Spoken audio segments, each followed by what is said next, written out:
La hierba del letargo. La suegra me preparaba una tisana de hierbas, diciendo que si la bebía, daría a luz a un varón. A escondidas, se la di a beber a ella y a mi marido. Inesperadamente, después de tomarla solo unos días, ella enloqueció de repente. Sofía, ven aquí, hija. La voz de mi suegra, Isabel, resonó desde la cocina. Su tono era siempre monótono, ni alto ni bajo, pero siempre contenía un poder invisible que obligaba a la obediencia. Estaba doblando la ropa seca en el patio interior cuando oí su llamada. Apresuradamente, puse la última camisa de mi marido en la cesta, me sacudí las manos y bajé. Nuestra cocina siempre estaba impregnada de una mezcla de olores. El aroma persistente de la cena de la noche anterior, el olor a humedad de una esquina vieja del muro, y, sobre todo, el olor penetrante y amargo de las hierbas que había impregnado cada viga de madera, cada rendija de los azulejos durante los últimos meses. Isabel estaba sentada a la vieja mesa del comedor. Frente a ella un gran cuenco de porcelana blanca que contenía un líquido negro y espeso del que salía un vapor denso. Ven, hija, bébetela mientras está caliente. Tuve que subir a la sierra para conseguir estas hierbas de una curandera muy sabia. Son muy preciadas, bébelas y te aseguro que el mes que viene tendremos buenas noticias. Y tiene que ser un varón para que continúe el apellido de la familia. Me miró con ojos escrutadores, sus finos labios apretados en una línea recta. Sabía lo que quería decir. Mis 2 embarazos anteriores habían sido de niñas. Y en ambas ocasiones, mis hijas nonatas me abandonaron tras accidentes inesperados. La primera vez, el suelo del baño se volvió extrañamente resbaladizo. La segunda, un tropiezo involuntario de ella en las escaleras me hizo caer rodando. Después de cada incidente, mi marido, Javier, solo me abrazaba y consolaba superficialmente antes de suspirar profundamente con su madre, lamentando que el linaje no tuviera un heredero. Me acerqué forzando una sonrisa dócil. Sí, mamá, gracias. Has trabajado mucho. Tomé el cuenco, el vapor caliente golpeándome la cara con un olor indescriptible, amargo y con un regusto a raíces y tierra húmeda. Una oleada de náuseas subió por mi garganta. Sabía que esta pócima no tenía otro efecto que atormentar mi cuerpo, y quizás contenía algún ingrediente dañino que ella había añadido deliberadamente para purificar mi organismo, preparándolo para recibir a un nieto varón. Bebe, hija, de un solo trago. No dejes que se enfríe o perderá su efecto, me instó Isabel, sin apartar la vista del cuenco en mis manos. Llevé el cuenco a mis labios, fingiendo cerrar los ojos e inclinar la cabeza para beber. El líquido negro, espeso y tibio, fluyó por mi garganta, tan amargo que me adormeció la punta de la lengua. Tragué con fuerza para evitar que mi cuerpo reaccionara. Pero en realidad, solo había tomado un pequeño sorbo. La mayor parte del líquido permanecía en el cuenco. Al bajarlo, usando mi cuerpo para ocultarlo hábilmente, empecé a toser violentamente, como si me hubiera atragantado por beber demasiado rápido. ¿Estás bien?, preguntó Isabel. Pero su tono carecía de preocupación, solo había impaciencia. Estoy bien, es que la tisana es tan amarga que me he atragantado un poco, respondí con voz ronca. Aprovechando que se dio la vuelta para traerme un vaso de agua, incliné rápidamente el cuenco y vertí la mayor parte del líquido en una pequeña bolsa de plástico que había preparado en el bolsillo de mi chaqueta. Mi movimiento fue rápido y preciso, sin derramar una sola gota. Cuando regresó, el cuenco estaba casi vacío, solo quedaba un sedimento oscuro en el fondo. Muy bien, sigue tomándola con constancia, y un niño llegará pronto a vuestro hogar, dijo, asintiendo con satisfacción. Tomé el vaso de agua y bebí un largo trago para enjuagar el amargor persistente y ocultar los latidos desbocados de mi corazón. Sabía que mi obra de teatro acababa de comenzar. Esta tisana no era un tónico para mí, sino un veneno que se filtraría lentamente en las vidas de las 2 personas que me habían causado tanto sufrimiento. El plan que había tramado en secreto durante largas noches de insomnio, entre lágrimas silenciosas, finalmente se había puesto en marcha. Después de verter casi toda la tisana en la bolsa de plástico, le pedí permiso a mi suegra para subir a descansar. Tan pronto como la puerta del dormitorio se cerró, corrí al baño, escupí el sorbo que aún tenía en la boca en el inodoro y tiré de la cadena con fuerza. El sabor repugnante y amargo todavía me perseguía en la garganta. Me enjuagué la boca varias veces, sintiendo como si acabara de tragar un veneno hecho de resentimiento y amargura. La bolsa de plástico que contenía el líquido oscuro fue colocada cuidadosamente sobre el tocador. Abrí un cajón y saqué un pequeño paquete de papel. Dentro había un polvo de hierbas de color marrón claro que desprendía un aroma suave y agradable a madera y tierra, completamente diferente al brebaje de Isabel. Era hierba del letargo, una planta sobre la que había investigado a fondo en un antiguo libro de botánica que mi padre me había dejado. No era venenosa, pero si se consumía regularmente en pequeñas dosis durante un largo periodo, afectaba lentamente al sistema nervioso, causando alucinaciones leves, haciendo que el consumidor oyera o viera cosas que no existían. Sus recuerdos se volverían borrosos, su mente se llenaría gradualmente de confusión y miedo. Esta era mi arma. No usaría un cuchillo, no usaría un veneno mortal, usaría su propia superstición, su propia obsesión, para destruirlos desde dentro. Con cuidado, vertí la tisana de Isabel en una pequeña botella de cristal. Luego añadí una cucharadita del polvo de hierba del letargo y lo agité bien hasta que se disolvió. Probé una gota en la punta de mi lengua. El amargor del brebaje original casi había enmascarado por completo el sabor de mi hierba. Perfecto. A partir de ese día, me levantaba muy temprano cada mañana para preparar el desayuno para toda la familia. Y, por supuesto, no olvidaba preparar la medicina. Dividí mi brebaje especial en 2 cuencos pequeños. Uno para Javier, mi marido, con el pretexto de que era para fortalecer su cuerpo y aumentar su vitalidad. Al oír esto, se puso muy contento y se lo bebió todo sin la menor sospecha. El otro cuenco se lo llevaba mi suegra, diciéndole que era una tisana especial que preparaba para ella, para ayudarla a dormir mejor y aliviar sus dolores de espalda. Isabel al principio sospechó un poco, pero al ver mi dedicación, preparándole la medicina y la comida todos los días, fue bajando la guardia. Incluso me elogiaba por ser una buena nuera, preocupada por la salud de su suegra. Cada vez que oía esas palabras, simplemente inclinaba la cabeza y sonreía. Una sonrisa que, si alguien la mirara de cerca, sentiría un frío que calaba hasta los huesos. Javier, cariño, ¿cómo te has sentido últimamente? ¿Te sientes más fuerte desde que tomas la tisana que te preparo? Le pregunté con ternura a mi marido durante la cena. Él, que estaba concentrado en su plato, levantó la vista, se limpió la boca y respondió, más o menos. Últimamente no duermo muy profundamente. Tengo sueños extraños. Debe ser por el estrés del trabajo en la universidad. Le serví un trozo de costillas al horno y le dije suavemente. Entonces, con más razón debes tomar la tisana regularmente. Déjame cuidarte y fortalecerte. ¿Sí? Asintió, disfrutando de mis cuidados, sin saber que esos tónicos lo estaban arrastrando a él y a su madre a una pesadilla creada por mí. Miré a las 2 personas sentadas frente a mí, mi esposo y mi suegra. Las personas que me habían arrebatado cruelmente mi derecho a ser madre. Seguían comiendo y bebiendo con apetito. Seguían riendo y hablando. Seguían planeando un futuro con un nieto heredero. No sabían que ese futuro nunca llegaría. Lo que les esperaba era la locura, el colapso, el pago por todos los crímenes que habían cometido, y yo sería la paciente espectadora de todo ello. El trabajo de Javier era profesor universitario, un puesto muy respetado. Siempre había construido una imagen de sí mismo como un hombre ejemplar, un maestro dedicado, un esposo amoroso, un hijo devoto. Pero solo yo sabía que detrás de esa fachada perfecta se escondía un hipócrita, un maltratador y un egoísta cruel. Un mediodía, preparé las costillas al horno con miel y limón que tanto le gustaban. Las guardé con cuidado en un recipiente térmico y se las llevé a la universidad. Quería crear la imagen de una esposa dedicada y abnegada, para que nadie pudiera sospechar nada cuando todo saliera a la luz. El despacho del departamento estaba bastante vacío a la hora del almuerzo. Llamé a la puerta del despacho de Javier, pero nadie respondió. La puerta no estaba cerrada con llave, la empujé suavemente. Él no estaba dentro. Quizás había salido a almorzar con sus colegas. Dejé el recipiente con la comida sobre su escritorio, pensando en esperarlo un poco.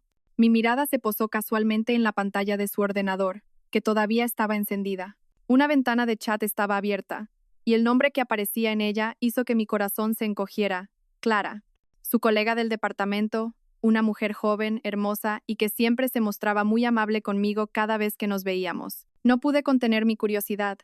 Sabía que estaba invadiendo su privacidad, pero con un marido como Javier, ya no creía en la palabra privacidad. Moví suavemente el ratón. Los mensajes aparecieron ante mis ojos, dulces, apasionados y llenos de lujuria. Te echo tanto de menos, mi amor. ¿Te apetece comer algo hoy? Invito yo. Anoche, mi pesada esposa me obligó a beber otra vez esa tisana. Supongo que teme que no tenga suficiente energía para ella. ¡Qué fastidio! No te preocupes, resolveré todo pronto. Espérame, amor. Cada palabra era como una aguja clavándose en mi piel. ¿Pesada esposa? Así que eso era todo lo que yo era para él. Mis cuidados y mi atención eran solo un chiste para él y su amante. La ira y el desprecio crecieron dentro de mí, pero rápidamente me calmé. No era momento para la ira, esto era una prueba. Estaba a punto de sacar mi teléfono para fotografiar la pantalla cuando oí pasos en el pasillo. Sobresaltada, volví a colocar la silla en su sitio y me giré como si acabara de entrar. La puerta se abrió de golpe. Javier entró, seguido por Clara. Al verme, ambos se quedaron algo sorprendidos. El rostro de Javier mostró un atisbo de nerviosismo, pero rápidamente recuperó la compostura. «Oh, cariño, ¿has venido? ¿Por qué no me has llamado antes?» Se acercó, fingiendo abrazarme por la cintura. Clara, de pie en la puerta, sonrió de forma artificial. «Hola, Sofía. Javier y yo íbamos a salir a comer. ¿Le has traído el almuerzo? ¡Qué atenta eres!» «Hola», Clara respondí, manteniendo la sonrisa en mis labios. «Ha estado trabajando muy duro últimamente, así que le he traído algo para reponer fuerzas». Javier se apresuró a ir a su ordenador y bajó la pantalla rápidamente. Su gesto no pasó desapercibido para mí. Tenía miedo de que viera. Estaba ocultando algo. «Bueno, quédate y come con tu mujer». «Yo puedo comer sola», dijo Clara, con un tono ligeramente resentido y una mirada de reojo a Javier. «Te acompaño abajo», se apresuró a decir Javier, y luego se volvió hacia mí con voz melosa. «Espérame aquí un momento, cariño. Tengo que hacer una cosa abajo y vuelvo enseguida. La comida huele delicioso. Gracias, mi amor». Me dio un ligero beso en la mejilla, un beso tan falso que me dio náuseas, y luego se fue apresuradamente con Clara. Me quedé allí, viendo cómo se alejaban sus espaldas. El recipiente de comida en mis manos de repente se sintió increíblemente pesado. Sabía que necesitaba pruebas más contundentes. En esta obra de teatro, yo debía ser la ganadora. Esa noche, Javier volvió a casa más tarde de lo habitual. Olía fuertemente a alcohol y a un perfume barato de mujer. Entró en la habitación y, al verme sentada leyendo junto a la lámpara de noche, se abalanzó para abrazarme por detrás. «Mi amor, ya estoy en casa». Su aliento alcohólico me golpeó la nuca. Me estremecí, no de deseo, sino de repulsión. Aparté suavemente sus manos, me giré para mirarlo, y con voz aún suave le pregunté: «¿Con quién has estado bebiendo para volver tan tarde? ¿Has comido algo? ¿Puedo calentarte la cena?» «Ya he comido. Solo unas copas con unos amigos de la universidad. Nos divertimos demasiado y se nos fue un poco de las manos», mintió sin pestañear. «Oye, amor, desde que tomo tu tisana me siento lleno de energía. ¿Qué tal si...?» Su mano inquieta comenzó a deslizarse bajo mi camisón. Lo detuve rápidamente. «Lo siento, cariño. Hoy me ha venido la regla», dije, fingiendo pesar. La expresión de Javier cambió al instante. La sonrisa y la excitación desaparecieron, reemplazadas por la decepción y un toque de irritación. «¿Otra vez la regla? ¿Por qué siempre llega en el momento más inoportuno?», refunfuñó, soltándome y caminando tambaleándose hacia el baño. Suspiré aliviada. Ya no podía soportar el contacto de este hombre. Cada vez que me tocaba, sentía como si miles de gusanos se arrastraran por mi piel. Esa noche, me acosté de espaldas a él, fingiendo estar profundamente dormida. Los ronquidos constantes de Javier resonaban a mi lado. Había tomado mi tónico y un poco de alcohol, así que dormía como un tronco. Era mi oportunidad. Me senté suavemente, me levanté de la cama de puntillas y me dirigí hacia su chaqueta, que estaba colgada en una silla. Su teléfono yacía en silencio en el bolsillo. Mi corazón latía con fuerza. Lo cogí, volví a la cama y me cubrí con la manta para que la luz no se filtrara. La pantalla de bloqueo apareció pidiendo una contraseña. Probé su fecha de nacimiento. Incorrecta. Probé la mía. Incorrecta. Probé nuestro aniversario de boda. Seguía siendo incorrecta. De repente, pensé en Clara. Una idea cruzó mi mente. Probé su fecha de nacimiento, un número que había oído por casualidad en una conversación entre colegas de la universidad. La pantalla se desbloqueó. El mundo pareció derrumbarse ante mis ojos. Pero al mismo tiempo, una fría sensación de triunfo se apoderó de mí. Usaba la fecha de nacimiento de su amante como contraseña. Esta humillación se la haría pagar 100.000 veces. Abrí la aplicación de mensajes. Cientos, miles de mensajes entre él y Clara. Se llamaban marido y mujer. Se trataban con una dulzura empalagosa. Se lo contaban todo, desde el trabajo en la universidad hasta sus secretos más íntimos. Me criticaban, me llamaban esa vieja, un trozo de madera, la máquina de hacer bebés estropeada. Abrí la galería de fotos. Una serie de imágenes íntimas de ellos, abrazados en una cafetería, besándose en el cine, e incluso fotos explícitas en la cama de una habitación de hotel desconocida. Mis manos temblaban, no de dolor, sino de rabia. Conecté una memoria USB al teléfono. En silencio, copié todos los mensajes, fotos y videos en el pequeño dispositivo. Estas serían las balas más afiladas para disparar directamente a su falsa fachada. Cuando terminé, borré el rastro de mi actividad y volví a colocar el teléfono en su sitio. Me acosté y cerré los ojos. El sueño no venía. Sus imágenes me atormentaban. Pero junto al dolor, un fuego de venganza ardía ferozmente. Sabía que el camino por delante sería difícil, pero no daría marcha atrás. Llegaría hasta el final para reclamar justicia para mí y para mis hijas nonatas. Habían pasado más de 2 semanas desde que empecé a fortalecer a mi marido y a mi suegra. El efecto de la hierba de letargo no era inmediato. Necesitaba tiempo para filtrarse, para infiltrarse en cada rincón de sus mentes.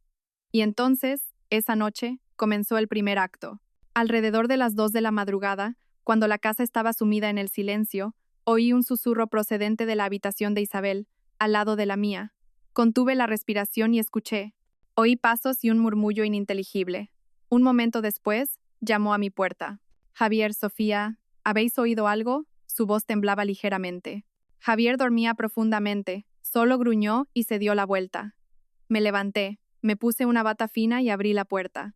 Mamá, ¿qué pasa? ¿Por qué no duermes? Pregunté, fingiendo somnolencia y preocupación.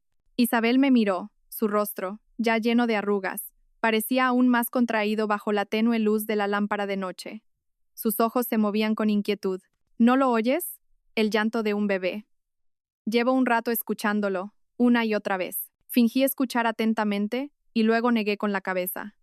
No oigo nada, mamá. Quizás sea el bebé de los vecinos. La señora Carmen de al lado acaba de tener un nieto. No, no es de ellos.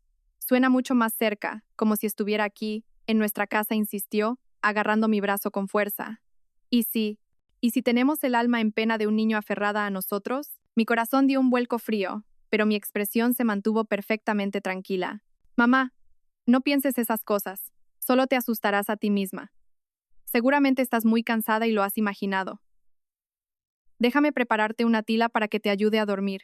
La acompañé de vuelta a su habitación, la tranquilicé con unas palabras más y luego regresé. Al cerrar la puerta, me apoyé en ella, una leve sonrisa dibujándose en mis labios. El altavoz Bluetooth ultra pequeño, que había comprado por internet hacía tiempo, estaba cumpliendo su función a la perfección. Un día que ella salió, le dije a Javier que quería limpiar a fondo la habitación de su madre y lo escondí hábilmente detrás del viejo armario de madera. El sonido del llanto de un bebé, que había descargado, se reproducía al volumen más bajo, lo suficiente para que una persona mayor con el sueño ligero como ella lo oyera, pero no tan alto como para que se notara en la habitación de al lado. Isabel, una mujer que toda su vida había sido supersticiosa, que creía en fantasmas y espíritus, cuya obsesión por los nietos perdidos, las nietas que nunca deseó, era su mayor debilidad. Y yo iba a atacar directamente esa debilidad. Le haría creer que las almas inocentes que ella había destruido sin piedad volvían para reclamar su deuda. Dejaría que el miedo corroyera su mente hasta que enloqueciera por completo. A la mañana siguiente, Isabel bajó a desayunar con ojeras y una expresión demacrada. Apenas comió. Se limitó a remover con el tenedor la tortilla de patatas que había preparado, sobresaltándose de vez en cuando y mirando a su alrededor. Javier, al verla así, se molestó un poco. ¿Qué te pasa, mamá? ¿Otra noche sin dormir? Ya te he dicho que dejes de darle vueltas a la cabeza. No le doy vueltas a nada. Oí claramente un llanto, replicó ella, y luego me miró con ojos suplicantes. Sofía, tú dímelo, ¿no es verdad? Puse el cuenco con la tisana delante de ella y le dije suavemente. Mamá, quizás últimamente estás un poco débil y por eso tu mente no está tranquila. Bébelo todo, te sentirás más fuerte. Le he añadido unas hierbas calmantes para que duermas mejor. Isabel miró el cuenco con cierta vacilación, pero finalmente lo cogió y se lo bebió de un trago. No sabía que esas hierbas calmantes eran el veneno que la estaba hundiendo más profundamente en su paranoia. Repetí la misma treta con Javier, dándole su cuenco para aumentar la vitalidad. Lo bebió alegremente, sin la menor sospecha. Sus vidas continuaban como siempre, pero un veneno invisible se les inyectaba cada día, erosionándolos tanto física como mentalmente. Esa tarde, tuve que ir a la universidad de Javier por un asunto. Mientras caminaba por el pasillo del departamento, me encontré casualmente con Clara. Llevaba un vestido ajustado que acentuaba sus curvas, su rostro cuidadosamente maquillado, luciendo radiante y llena de vida. Al verme, no me evitó, sino que se acercó con una sonrisa resplandeciente. Hola, Sofía. ¿Cuánto tiempo sin verte? ¿Estás bien? Últimamente pareces un poco pálida. Su voz era dulce como la miel, pero sus ojos estaban llenos de suficiencia y provocación. Me estaba diciendo que ella era la ganadora, la que Javier amaba, mientras que yo era solo una esposa abandonada y marchita. Le devolví la sonrisa, una sonrisa amable. Gracias por tu interés, Clara. Estoy bien. Últimamente me he centrado en cuidar la salud de Javier, así que he estado un poco ocupada. Como eres su colega, no te olvides de ayudarle también, ¿de acuerdo? Mis palabras hicieron que su sonrisa se tensara ligeramente. Sabía que había entendido la indirecta. Le estaba recordando su lugar, que yo era la esposa oficial de Javier. Nuestra guerra no necesitaba espadas, solo palabras con doble sentido y miradas afiladas como cuchillos. Mientras la veía alejarse con su contoneo elegante, apreté los puños. Disfrútalo mientras puedas, ríete mientras puedas.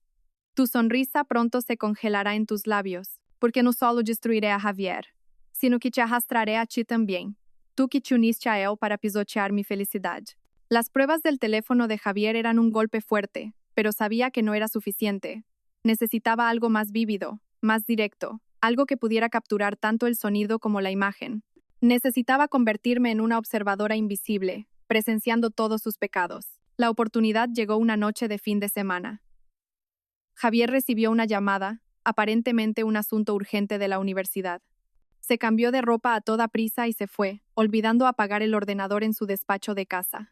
Era una habitación en la que normalmente rara vez entraba. Esperé a que el sonido de su coche se desvaneciera por completo antes de entrar sigilosamente en el despacho. La pantalla del ordenador seguía encendida, la aplicación de chat aún abierta. Rápidamente, conecté mi memoria USB. Dentro, había un software de vigilancia que le había pedido a un amigo experto en informática que me instalara. Estaba camuflado como un archivo de documento normal. Con un solo doble clic, se instalaría silenciosamente en el ordenador sin dejar rastro. Mi corazón latía con fuerza. Mientras lo hacía, escuchaba atentamente cualquier ruido del exterior. En menos de un minuto, la instalación se completó. Este software registraría en secreto toda la actividad del ordenador, cada conversación, cada página web visitada y, lo más importante, podía activar automáticamente la webcam y el micrófono para grabar el entorno. Cada vez que se usara el ordenador, todos los datos se cifrarían y se enviarían a una cuenta de almacenamiento en la nube privada. Saqué el USB, borré el historial de actividad y salí de la habitación como si nada hubiera pasado. Desde esa noche, el mundo secreto de Javier y Clara quedó completamente expuesto ante mis ojos. Cada noche, después de que él y mi suegra se durmieran profundamente, abría mi propio ordenador y revisaba en silencio los videos y los mensajes. Los veía acariciarse a través de la webcam. Los oía planear viajes privados, citas románticas.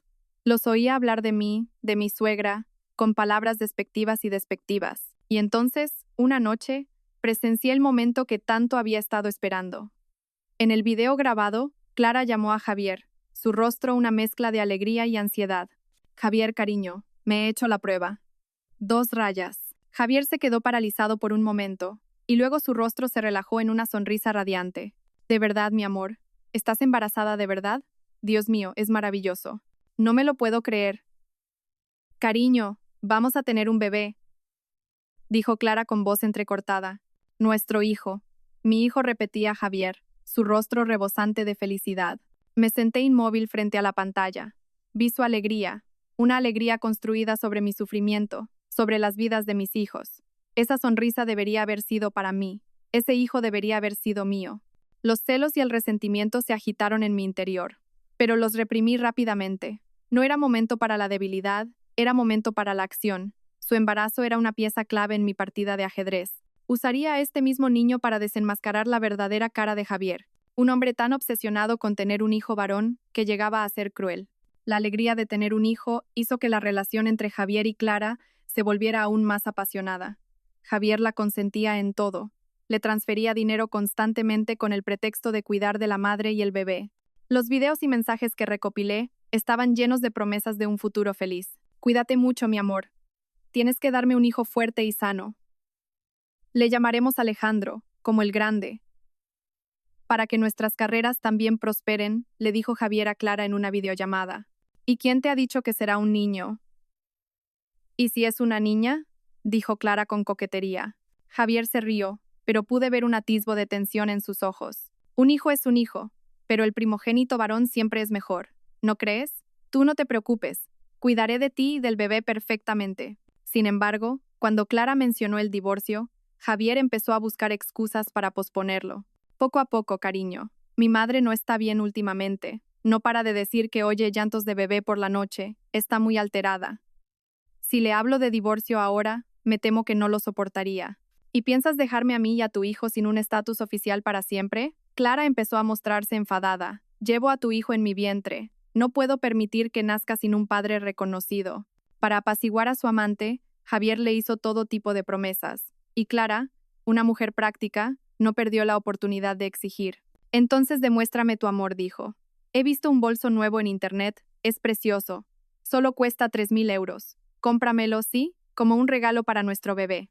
3.000 euros. La cifra hizo que Javier, un hombre calculador por naturaleza, dudara un instante, pero al ver la expresión decidida de Clara, no tuvo más remedio que asentir. Está bien. Lo que sea para que estés feliz. Lo que sea para que nuestro hijo esté sano. Te consentiré en todo.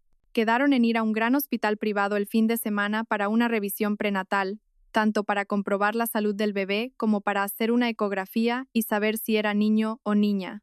Javier parecía muy impaciente por conocer el sexo del bebé. Me senté en la oscuridad de mi dormitorio. La luz de la pantalla del ordenador iluminaba mi rostro inexpresivo. Había guardado todas estas conversaciones. La alegría de Javier era efímera e hipócrita.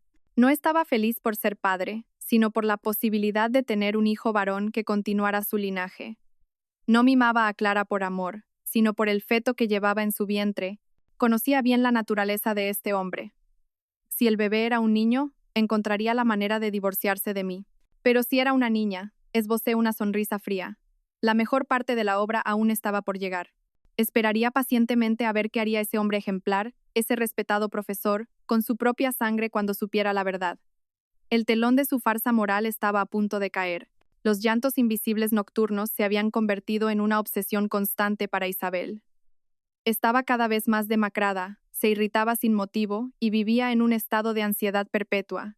Pero el sonido por sí solo no era suficiente. Necesitaba algo tangible, una prueba que se pudiera tocar para llevar su pánico al límite.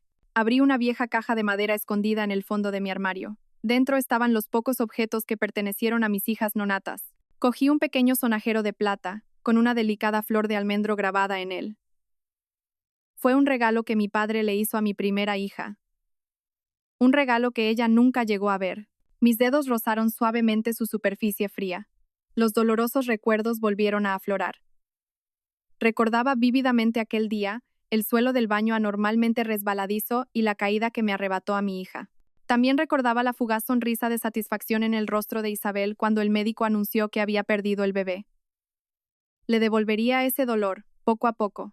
Al mediodía siguiente, mientras Isabel estaba ocupada en el patio regando unas macetas, y con el pretexto de limpiar su habitación, entré sigilosamente. Abrí la puerta del armario. Un fuerte olor a naftalina y a tela vieja invadió el aire. Coloqué el sonajero de plata en lo profundo de una pila de toallas, entre dos de ellas para que no fuera descubierto de inmediato. Esa tarde, como había previsto, un grito agudo resonó desde la habitación de Isabel. Javier y yo estábamos viendo la televisión en el salón y subimos corriendo. La puerta de la habitación estaba abierta de par en par. Isabel estaba sentada en el suelo, con la espalda apoyada en la cama, su rostro pálido como la cera. Su mano temblorosa señalaba el armario abierto. Está ahí dentro. El sonajero. El del bebé dijo con voz entrecortada. Javier frunció el ceño, molesto. ¿Qué te pasa ahora, mamá? ¿De qué estás hablando? En el armario. Un sonajero de plata, gritó ella. Javier, irritado, se acercó y rebuscó en la pila de toallas. Pero, por supuesto, no encontró nada. Aquí no hay ningún sonajero. Mamá, te lo estás imaginando otra vez. Pero lo he visto. Lo tenía en la mano. Estaba helado. Sollozó ella, con una expresión de desesperación. Me acerqué y me senté a su lado, acariciándole suavemente la espalda. Mamá, cálmate. Seguramente te has confundido. Aquí no hay nada. Miré a Javier y le hice una señal. Seguro que está cansada y ve cosas. Llévala a descansar. Voy a por un calmante para ella. Cuando volví con un vaso de agua y la pastilla, Isabel seguía temblando. Me miró a mí y luego al armario vacío, con los ojos llenos de confusión y duda. Ya no solo temía alguna fuerza invisible, sino que empezaba a dudar de sí misma, de su propia cordura. Eso era exactamente lo que quería. Cuando una persona deja de creer en sí misma, se desmorona desde dentro. Esa noche, volví a sacar el sonajero de plata de su escondite. Lo había recuperado justo después de que Javier acostara a su madre, mientras yo fingía ordenar el armario. La luz de la luna se filtraba por la ventana, proyectando un brillo fantasmal sobre el objeto de plata. Le susurré, como si hablara con el alma de mi hija. Espera, mi amor. Mamá pronto hará justicia por ti. La recopilación de pruebas se estaba volviendo cada vez más compleja, y había cosas que no podía hacer sola, especialmente las relacionadas con asuntos legales. Necesitaba una aliada, alguien en quien pudiera confiar plenamente. Y la única persona que me vino a la mente fue Elena, mi mejor amiga de la universidad. Elena era una abogada brillante, astuta y extremadamente fuerte. Después de graduarse, abrió su propio bufete y se había ganado una sólida reputación. Mi matrimonio era una tragedia que siempre había tratado de ocultar, incluso a ella. No quería cargar a mis amigos con mi infelicidad, pero ahora ya no podía seguir sola. Quedé con Elena en una pequeña y tranquila cafetería del casco antiguo. Hacía tiempo que no nos veíamos, pero ella seguía igual, siempre llena de energía, con una mirada inteligente y una sonrisa radiante. Al verme, corrió a abrazarme con alegría. Sofía, ¿cuánto tiempo sin verte? ¿Cómo estás? Te veo un poco pálida. Estoy bien, respondí con una sonrisa forzada. Nos sentamos y pedimos algo de beber. Después de unas cuantas preguntas de cortesía, Elena notó mi expresión extraña. Pasa algo, ¿verdad, Sofía? No me lo ocultes. Sabes que a mí no me puedes engañar. Respiré hondo. Reuní todo mi valor y puse una memoria USB sobre la mesa. Elena, necesito tu ayuda. Pero primero, mira lo que hay aquí dentro. Elena conectó la memoria USB a su portátil. Su expresión fue cambiando a medida que pasaba por las imágenes, leía los mensajes y veía los videos. La sonrisa desapareció, reemplazada primero por el asombro y luego por la indignación. De vez en cuando, levantaba la vista para mirarme con ojos llenos de compasión y preocupación. Cuando llegó al video en el que Clara anunciaba su embarazo, apretó los puños. Ese cabrón, masculló entre dientes. ¿Cómo se atreve a tratarte así? ¿Y tu suegra? Es una auténtica bruja. Permanecí en silencio, dándole tiempo para procesarlo todo. Cuando terminó, cerró el portátil y me miró directamente a los ojos. Sofía, dime qué piensas hacer. No me digas que vas a seguir soportándolo en silencio. No respondí, mi voz tranquila pero firme. No voy a soportarlo más. Les haré pagar por todo. Pero necesito tu ayuda en el aspecto legal.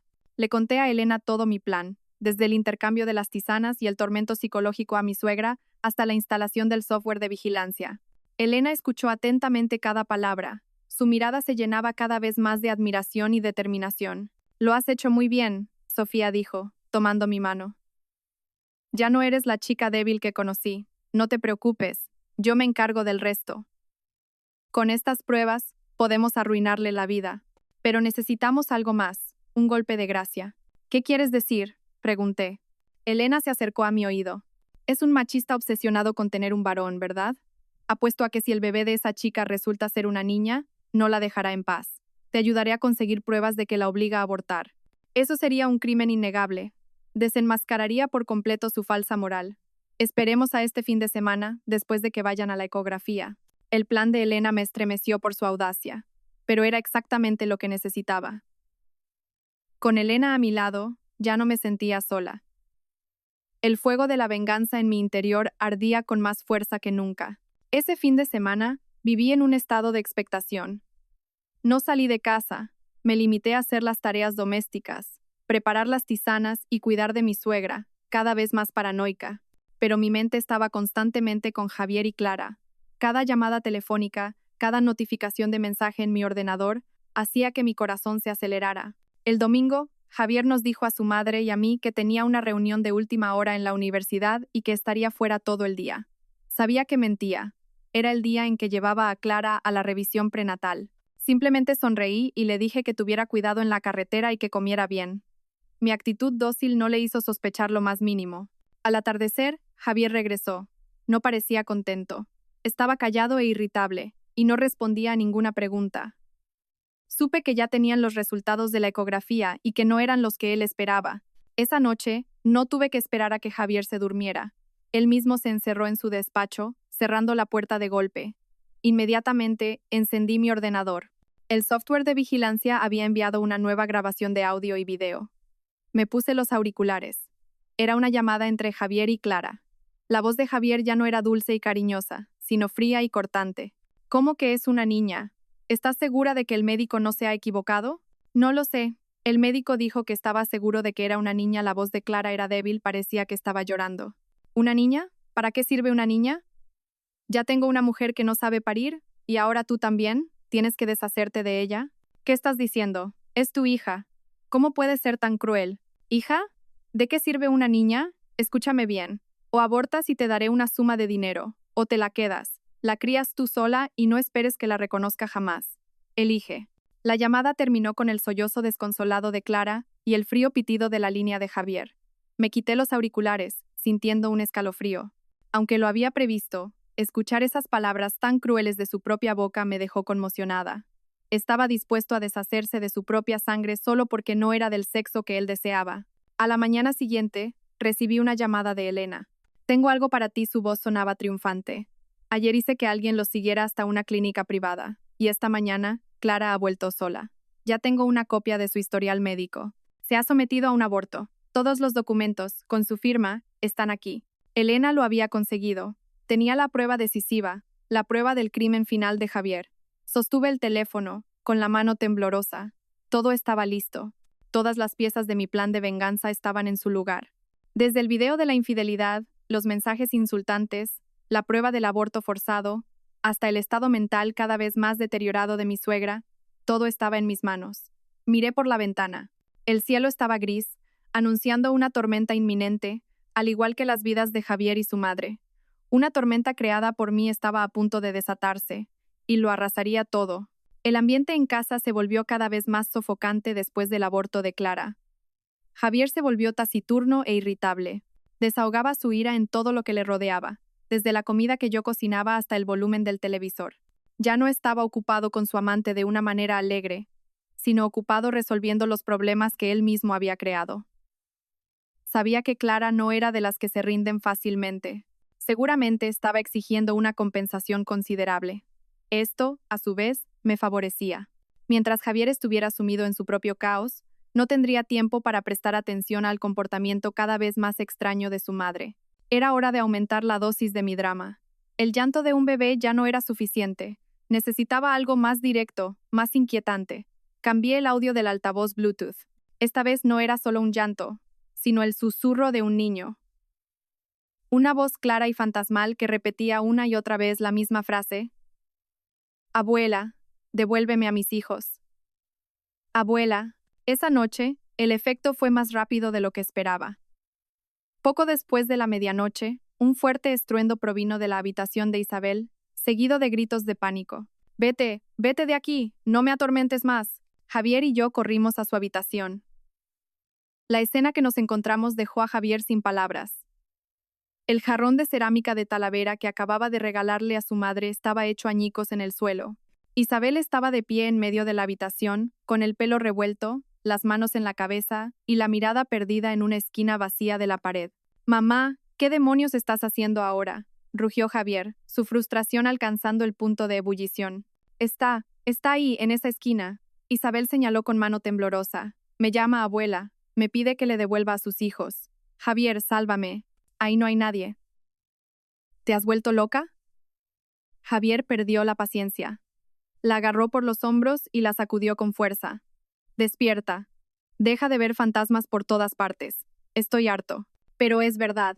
¿No lo oyes? Está llamando ahora mismo». Isabel lloraba desconsoladamente. La desesperación era evidente en sus ojos. Corría a apartar a Javier. «No la trates así. No se encuentra bien». Luego me volví para abrazar a Isabel y consolarla. «No tengas miedo, mamá. Estoy aquí. Seguro que has tenido una pesadilla». «No hay nadie». La ayudé a sentarse en la cama. Seguía temblando como una hoja, murmurando frases incoherentes. Javier se quedó de pie con las manos en las caderas, respirando con dificultad, mirando el desastre en el suelo con una expresión de hartazgo. No sentía ni una pizca de compasión por su madre aterrorizada, solo fastidio. Después de convencer a Isabel de que se tomara un calmante y se acostara, empecé a limpiar los trozos rotos. Javier se había ido a su habitación, cerrando la puerta de un portazo. En la habitación silenciosa, solo quedaba la respiración pesada de Isabel y el sonido de mi escoba. Me agaché para recoger cada fragmento de cerámica, una sonrisa satisfecha y fría dibujándose en la oscuridad. El eco del pasado solo acababa de empezar. Le haría oír muchas más cosas, hasta que su mente se rompiera en 1000 pedazos, como este jarrón. Los ataques de pánico de Isabel se hicieron más frecuentes e incontrolables. Ya no solo oía voces, sino que también empezó a ver imágenes borrosas. Insistía en que una niña con un vestido blanco deambulaba por la casa, a veces sentada en el columpio del patio, a veces vislumbrada detrás de las cortinas. El miedo la llevó al extremo de la superstición. Empezó a consultar videntes, creyendo la palabra de un adivino que le dijo que la casa estaba cargada de una fuerte energía negativa y que era necesario realizar un ritual de limpieza. Así, nuestra tranquila casa se sumió en el caos. Compró todo tipo de amuletos y talismanes. Algunos los pegaba en la puerta, otros los quemaba para mezclar las cenizas con agua y beberla. El olor a papel quemado e incienso que ardía día y noche hacía que el aire de la casa fuera siempre denso y sofocante. El punto culminante fue cuando trajo a casa a una curandera. La mujer, vestida con ropas extravagantes, dispuso todo tipo de ofrendas en el salón y comenzó a realizar su ritual, golpeando un pequeño tambor y cantando en voz baja. Isabel estaba arrodillada a sus pies, murmurando oraciones con los ojos llenos de lágrimas. Justo en ese momento, Javier llegó del trabajo. Al ver la escena caótica en su casa, su rostro se ensombreció. «Mamá, ¿qué es este circo que has montado ahora?», gritó, su voz ahogando el sonido del tambor. La curandera se sobresaltó y se detuvo. Isabel se levantó apresuradamente y agarró el brazo de su hijo. «Javier, has llegado justo a tiempo. La señora está expulsando a los malos espíritus de nuestra casa. Rápido, ven a rezar». «¿Malos espíritus? Esto es un timo». Javier apartó la mano de su madre y señaló directamente a la curandera. «Fuera de mi casa ahora mismo, o llamaré a la policía y la denunciaré por estafa y prácticas ilegales». La curandera, viendo que la situación se ponía fea, recogió rápidamente sus cosas y se fue a toda prisa, dejando a Isabel plantada, pálida como un fantasma. «¿Por qué has hecho eso? ¿Es que no me quieres?», rompió a llorar. «Precisamente porque te quiero no dejo que te estafen. Mírate, todo el día preocupada por estas tonterías.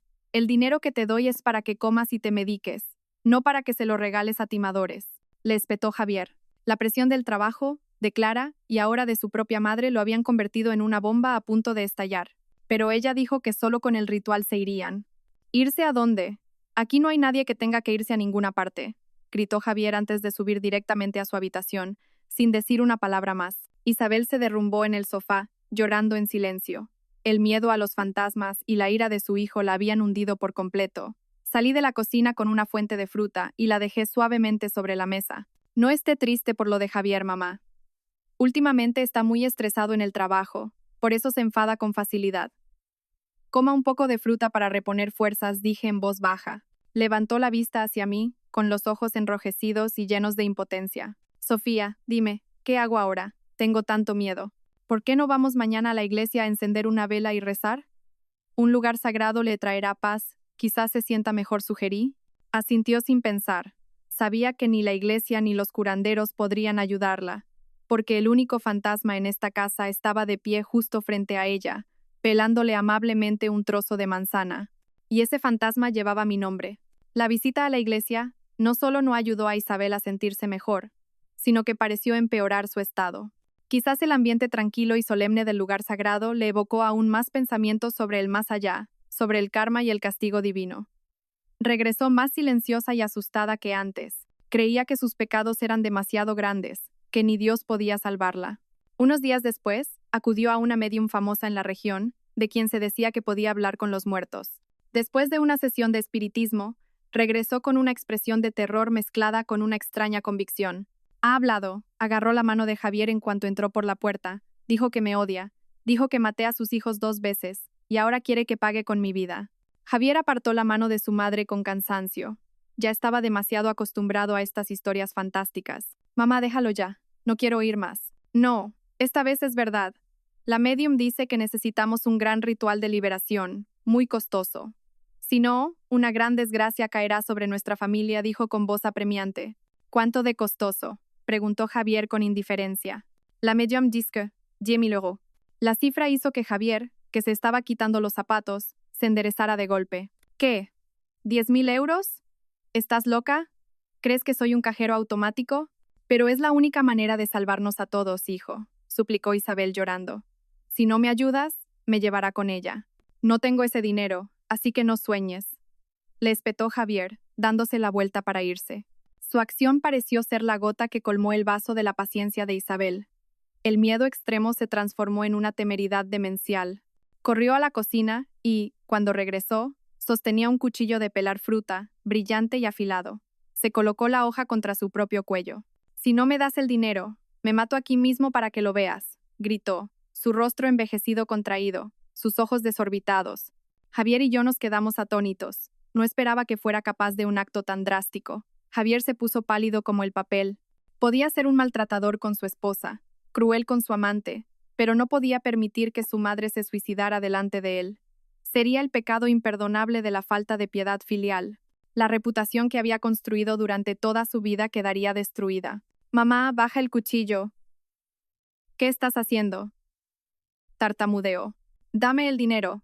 10.000 euros o morimos juntos», chilló Isabel, presionando ligeramente la hoja contra su piel. Una pequeña gota de sangre brotó.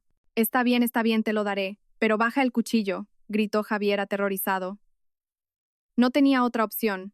Al oír la promesa de su hijo, Isabel finalmente bajó el cuchillo. Se desplomó en el suelo, el cuchillo cayendo de su mano con un ruido metálico. Rompió a llorar como una niña. Javier se quedó paralizado, mirando a su madre en un estado de locura total. Respiraba con dificultad, el sudor le perlaba la frente. 10.000 euros, una suma considerable, gastada en algo tan inútil. Me miró, como buscando comprensión, pero solo recibió de mí una expresión de falso pánico y preocupación. Sabía que su paciencia con su madre se había agotado por completo. Después de obligar a Javier a aceptar darle el dinero, Isabel pareció haber agotado sus últimas fuerzas. El ataque de locura pasó, dejando un cuerpo agotado y un espíritu vacío. Ya no gritaba ni rompía cosas, sino que se sumió en un estado de miedo silencioso. No se atrevía a salir de su habitación, mantenía la puerta cerrada con llave. No comía. Cuando le llevaba la comida, no abría. Solo gritaba desde dentro que alguien quería envenenarla. Por la noche, no dormía en la cama, sino que se acurrucaba en una esquina del armario, abrazando una almohada y emitiendo sollozos ahogados. Esta situación duró 2 días. Al principio, Javier no le hizo caso, pero cuando no pudo soportarlo más, decidió forzar la puerta. La escena en el interior lo dejó petrificado. Isabel estaba sentada, acurrucada en el armario, demacrada y descuidada, su ropa desaliñada, su mirada perdida en el vacío. Ya no reconocía ni a su propio hijo. «Mamá», la llamó Javier en voz baja, pero no hubo reacción. Sin otra opción, Javier tuvo que llamar a una ambulancia. 2 sanitarios tuvieron que esforzarse para sacarla del armario y llevarla al vehículo. No se resistió, simplemente lo siguió en silencio como una sombra. Yo desempeñé el papel de una nuera devota, recogiendo algo de ropa y artículos personales para ella, y luego acompañé a Javier al hospital. Nos sentamos en el frío banco de la sala de espera, fuera de la consulta de psiquiatría. Javier se mesaba el pelo, su rostro lleno de agotamiento y desesperación. Un rato después, un médico de mediana edad salió y nos invitó a entrar. Tras realizar un examen inicial y hablar con la paciente, nos dijo con voz tranquila y profesional: «Su madre sufre un trastorno psicótico agudo con delirios paranoides. Es un estado psicótico grave. La paciente ha perdido completamente el contacto con la realidad. Cree absolutamente en sus alucinaciones visuales y auditivas». «¿Y tiene cura, doctor?», preguntó Javier con voz ronca. «Requiere un tratamiento a largo plazo con medicación y terapia psicológica.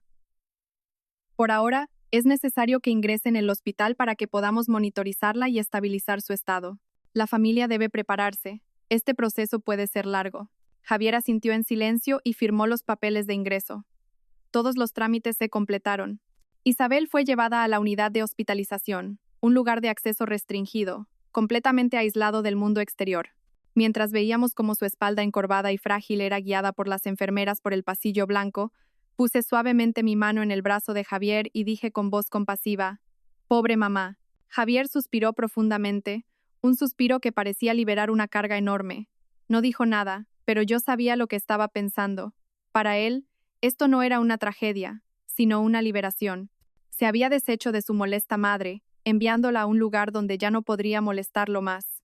Miré la puerta cerrada de la unidad de tratamiento. Una pieza había sido retirada del tablero. Ahora, solo quedaba él, solo él y yo, Javier. Hoy era el día en que la universidad donde trabajaba Javier celebraba la ceremonia de fin de curso y entrega de premios. Era el evento más importante del año, donde se homenajeaba a los profesores y personal con logros destacados. Y este año, Javier era uno de los protagonistas. Había sido propuesto para el cargo de vicedecano, un logro que había anhelado durante mucho tiempo. Recibí una invitación para asistir como familiar. Javier quería que estuviera presente para realzar su imagen de hombre de éxito con una familia feliz.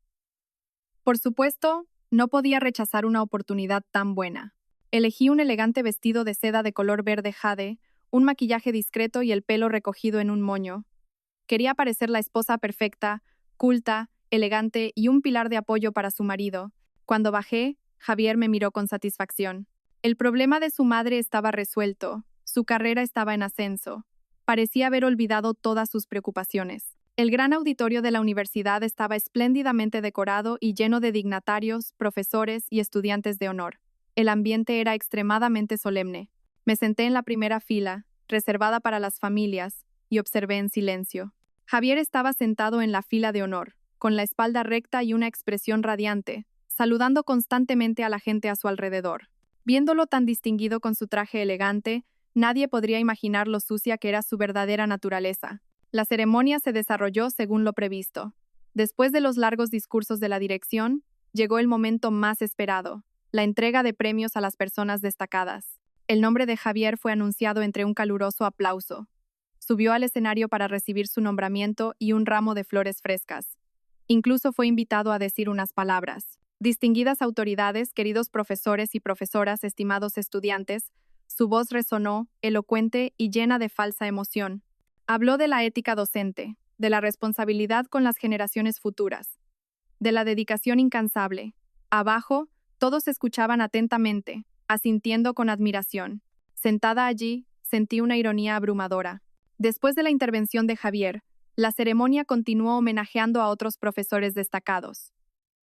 Y entonces, se anunció el nombre que más esperaba. Y a continuación, tenemos el placer de felicitar a la profesora Clara, del Departamento de Filología, por haber obtenido el galardón de Profesora de Excelencia del Año. Clara, con un llamativo vestido rojo, subió al escenario con orgullo. Lució una sonrisa radiante, lanzando una rápida mirada a Javier, que estaba sentado en la fila de honor. Una gran pantalla LED detrás del escenario comenzó a proyectar un video que mostraba sus logros, imágenes de sus clases, de actividades extracurriculares. Apreté con fuerza mi bolso, mi corazón latiendo con un ritmo frío. Le hice una señal a Elena, que estaba mezclada con el personal técnico de sonido e iluminación. Había llegado el momento. El video sobre Clara estaba a mitad de camino cuando la pantalla de repente mostró interferencias y se apagó. Hubo un murmullo en el auditorio. La gente pensó que era un fallo técnico, pero solo unos segundos después, la pantalla se encendió de nuevo. Y la imagen que apareció no era un aula ni estudiantes sonrientes, era una lujosa habitación de hotel. Y los dos protagonistas no eran otros que el ejemplar profesor Javier y la excelente profesora Clara. Estaban enredados en la cama, completamente desnudos. El clip no era largo, pero era lo suficientemente nítido como para exponer la crudeza y la suciedad de su relación clandestina. La música solemne de la ceremonia seguía sonando, pero ahora parecía fuera de lugar, grotesca. El auditorio, con casi 1000 personas, se quedó en silencio por un instante y luego estalló en susurros y murmullos. Se oían jadeos de asombro. Varios estudiantes de las primeras filas ya habían sacado sus teléfonos para grabar. En el escenario, la sonrisa de Clara se congeló. Su rostro se volvió blanco como el papel. Se quedó paralizada, temblando, incapaz de creer lo que estaba sucediendo. En la fila de honor, Javier se levantó de un salto, su rostro sin una gota de sangre. Tartamudeó, señalando la pantalla y luego al equipo técnico, pero no pudo articular palabra. Justo en ese momento, la pantalla se apagó. Las luces del escenario parecieron volverse más intensas, apuntando directamente a los dos culpables. El auditorio era un caos, como un mercado alborotado. Empezaron a oírse abucheos e insultos. En medio de esa escena caótica, Me levanté lentamente. Todas las miradas curiosas se volvieron hacia mí. La pobre esposa a la que acababan de poner los cuernos delante de todo el mundo. Interpreté mi papel a la perfección. Me llevé la mano a la boca. Mis hombros temblaban. Mis ojos reflejaban conmoción y dolor. Le di a Javier una última mirada, una mirada llena de reproche. Luego me di la vuelta y salí tambaleándome del auditorio, dejando atrás una carrera en ruinas, un honor hecho cenizas y un desastre irreparable. En cuanto salí del recinto de la universidad, el coche de Elena ya me estaba esperando. Al entrar, me quité por completo la máscara de mujer doliente y traicionada. Mi rostro se volvió frío, sin ninguna emoción. ¿Todo bien?, pregunté. Elena asintió, una sonrisa de triunfo en sus labios. Mejor de lo esperado. ¿Quieres ver el siguiente acto? Me pasó su tablet. En la pantalla estaba la página del foro interno más grande de la universidad. Elena ya había preparado una publicación desde una cuenta anónima, lista para ser publicada con un solo clic. Adelante, dije. Elena pulsó el botón de publicar. El segundo acto de la obra había comenzado. Mientras toda la universidad seguía conmocionada por el escándalo del vídeo sexual, apareció una publicación con un titular sensacionalista. La terrible verdad detrás de la fachada del recién nombrado vicedecano, Javier García. El artículo, escrito con un tono de indignación, denunciaba una serie de crímenes de Javier. Y lo más importante, cada acusación iba acompañada de pruebas irrefutables. Primero, el soborno. Se publicaron numerosas capturas de pantalla de conversaciones de WhatsApp y Messenger entre Javier y padres de alumnos. El contenido era claro.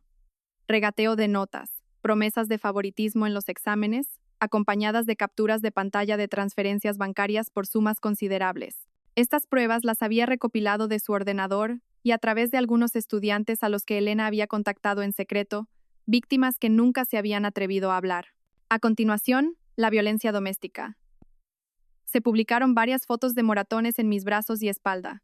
Las fotos estaban tomadas hábilmente, sin mostrar mi rostro, pero dejando clara la gravedad de las palizas. Debajo de las imágenes, un pie de foto. Esta es la familia feliz que el profesor García siempre predica. Su abnegada esposa solo podía soportarlo en silencio por el honor de su marido. Y el golpe final, el más cruel, la historia de Clara.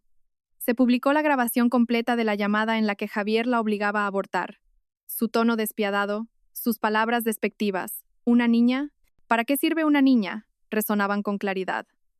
Junto a la grabación, una copia del informe del aborto de la clínica privada, con el nombre completo, la fecha y la firma de Clara. La publicación fue como una segunda bomba que estalló en medio de la tormenta. Si el escándalo de infidelidad solo provocaba desprecio moral, estas pruebas hundían a Javier en el abismo del crimen. No solo era un adúltero, sino un profesor corrupto, un maltratador y un hombre de sangre fría dispuesto a repudiar a su propio hijo. La reacción de la comunidad universitaria fue inmediata. Miles de comentarios y compartidos en menos de una hora. El respeto y la admiración por el profesor, el líder que momentos antes estaba en el escenario de honor, se transformaron en asco, ira y desprecio. La dirección de la universidad no pudo quedarse de brazos cruzados. Esa misma noche, se emitió un comunicado urgente: suspensión temporal de empleo y sueldo para el señor Javier García a efectos de investigación. La decisión de su nombramiento como vicedecano quedaba revocada de inmediato. Se creó un comité para investigar a fondo todas las acusaciones. Al mismo tiempo, Elena ya había enviado el expediente completo con todas las pruebas a las autoridades competentes. La carrera, la reputación que Javier había tardado toda una vida en construir, se derrumbaron por completo en una sola tarde. Cayó desde la cima del prestigio al abismo de la ignominia, arruinado y deshonrado. Esa era la sentencia que yo le había dictado. Javier no volvió a casa esa noche. Quizás no tenía cara para enfrentarse a mí, o quizás estaba ocupado moviendo hilos, intentando salvar el poco honor que le quedaba. Pero todo fue en vano. La tormenta que Elena y yo habíamos desatado era demasiado grande. Nada podía detenerla. No apareció hasta la tarde del día siguiente. Olía fuertemente a alcohol, la barba de varios días. El traje elegante de ayer estaba ahora arrugado y sucio. Ya no era un profesor distinguido, sino un vagabundo derrotado. Al verme regando las plantas tranquilamente en el patio, se abalanzó sobre mí y me agarró por los hombros. «Has sido tú, ¿verdad? Todo esto lo has planeado tú».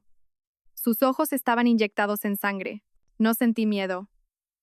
Le miré directamente a los ojos con calma. «No sé de qué hablas. ¿No es todo esto consecuencia de tus propios actos?» No finjas más. Mujer malvada, rugió, levantando la mano como para bofetearme. Pero su mano quedó suspendida en el aire y luego cayó sin fuerza. Ahora no se atrevía. Un acto de violencia en este momento solo confirmaría las acusaciones en su contra. Me soltó, se tambaleó hacia la casa, se dejó caer en el sofá y se agarró la cabeza, gimiendo. Entré tras él y le serví un vaso de agua. Bueno, lo hecho, hecho está. Deberías calmarte y pensar en una solución, dije con voz monótona. ¿Solución? ¿Qué solución puede haber? Rió con amargura. Mi carrera está acabada, mi honor destruido. Y todo por tu culpa, y por culpa de mi madre loca. Justo en ese momento, sonó su teléfono. Era del hospital psiquiátrico. Javier contestó con expresión de fastidio. Después de escuchar unas pocas frases, espetó: si no come, es su problema. Ustedes son los médicos y las enfermeras. Deberían saber qué hacer. No me llamen más. Ya tengo suficientes problemas. Colgó y arrojó el teléfono sobre la mesa. Ni siquiera mi propia madre me deja en paz. Se quedó en silencio un momento, como si estuviera tomando una decisión difícil. Luego, levantó la vista hacia mí. Ya no puedo ocuparme de ella. Haré los trámites para llevarla de vuelta al pueblo. Contrataré a una cuidadora. Allí, en ese lugar remoto, aunque grite o enloquezca, no molestará a nadie. Era exactamente lo que estaba esperando. Un hijo dispuesto a abandonar a la madre que le dio la vida en el momento en que más lo necesitaba. El broche de oro para una tragedia perfecta. Como quieras. Después de todo, es tu madre, respondí con indiferencia. Al día siguiente, Javier realmente tramitó el alta de su madre y alquiló un coche para llevarla al pueblo. Antes de que el coche partiera, me reuní en secreto con la cuidadora, una mujer de mediana edad con aspecto sufrido. Le di un sobre abultado. Aquí tiene una suma de dinero. Tómelo y cuide bien de la señora. Mi suegra es en realidad una mujer digna de lástima. Por favor, cuídela con esmero, no la dejes salir a ninguna parte y no permita que nadie la moleste. Si pasa algo, llámeme directamente a mí. Enfaticé la palabra esmero. La mujer me miró, pareció comprender y asintió, aceptando el dinero. Sabía que con esa suma, Isabel quedaría confinada en su pueblo natal por el resto de su vida. Nunca tendría la oportunidad de volver, ni de testificar sobre nada. Viendo cómo el coche que transportaba a la madre loca y al hijo despiadado se perdía en el polvoriento camino, sentí una extraña serenidad. Otra carga había sido eliminada. Esta casa, finalmente, nos pertenecía solo a él y a mí. Había llegado el momento del enfrentamiento final. Unos días después de que Javier llevara a su madre al pueblo, un pesado silencio se apoderó de la casa. Él no salía, se encerraba en su habitación, alternando entre dormir y beber. Estaba huyendo de la realidad, de la verdad de que lo había perdido todo. Esa mañana, sobre la mesa del comedor, no puse el desayuno, sino una carpeta de documentos. ¿Qué es esto?, preguntó con voz ronca. Los papeles del divorcio, respondí secamente. Ya los he firmado, fírmalos tú y liberémonos el uno del otro. Javier miró fijamente los papeles. Luego levantó la vista hacia mí, sus ojos brillando con un odio profundo. Se echó a reír, una risa demencial. ¿Liberarnos? ¿Quieres marcharte después de haber destruido todo lo que tenía? ¿Crees que te dejaré ir tan fácilmente? Arrugó los papeles y me los tiró a la cara. Eres mi esposa. Tienes que quedarte aquí y sufrir conmigo. No lo creo, dije, recogiendo tranquilamente los papeles y alisándolos. Nuestros bienes comunes incluyen esta casa y todos nuestros ahorros. Tengo pruebas de que la mayor parte de ese dinero proviene de tus sobornos. Si vamos a juicio, no solo lo perderás todo, sino que sumarás otro delito a tu condena. Él se quedó sin palabras. Ah, y una cosa más, saqué de mi bolso la conocida memoria USB y la puse sobre la mesa. Aquí están todas las pruebas de tu infidelidad, desde mensajes y fotos hasta videos. ¿Qué crees que pasaría si todo esto se enviara a la familia de Clara, a su prometido? El rostro de Javier cambió de color. Me miró como si fuera un monstruo. ¿Cómo tienes todo esto? No necesitas saberlo. Solo necesitas saber que conozco cada uno de tus movimientos. Una sonrisa fría se dibujó en mis labios. ¿Sabes por qué tu madre se volvió loca? El llanto del bebé, el sonajero de plata, la voz que la llamaba abuela. Todo fue obra mía. Javier retrocedió un paso, con los ojos llenos de horror. Tú, te has acordado de todo. Nunca lo olvidé, mi voz era afilada como un cuchillo. Nunca perdí la memoria después de aquella caída. Solo fingí para esperar este día. Me acerqué a él, me incliné hacia su oído y susurré, lo suficientemente alto para que oyera cada palabra. Y recuerdo aún más. Recuerdo que mis 2 abortos anteriores no fueron accidentes. La primera vez, después de saber que esperaba una niña, tu madre derramó deliberadamente agua con jabón en el suelo del baño. La segunda vez, sabiendo también que era una niña, me empujó accidentalmente por las escaleras. Mató a sus 2 nietas. Solo porque no eran varones. ¿Y tú lo sabías todo, pero guardaste silencio, cómplice de su crimen. Cada palabra que pronuncié fue como un martillazo en la mente de Javier. Se quedó atónito, todo su cuerpo temblaba, y luego se derrumbó en el suelo. Toda la verdad, todos los crímenes expuestos de la manera más cruda. Ya no tenía nada que negar, nada a lo que aferrarse. La máscara de falsa moralidad finalmente había sido arrancada. ¿Por qué? ¿Por qué has sido tan cruel? Musitó. Me erguí, mirando con desprecio al hombre arrodillado a mis pies. ¿Cruel? ¿Comparado con lo que tu madre y tú nos hicisteis a mí y a mis hijas? ¿Qué es esto? Esto no es crueldad, es justicia. Volví a colocar los papeles del divorcio, ya alisados, sobre la mesa. Firma, es tu única salida. Dicho esto, me di la vuelta y me fui, dejándolo solo para que se enfrentara a las cenizas de su vida. Mi obra de teatro, finalmente, había llegado a su fin. El juicio de Javier fue rápido. Con las pruebas irrefutables que Elena y yo proporcionamos, no tuvo ninguna oportunidad de defenderse.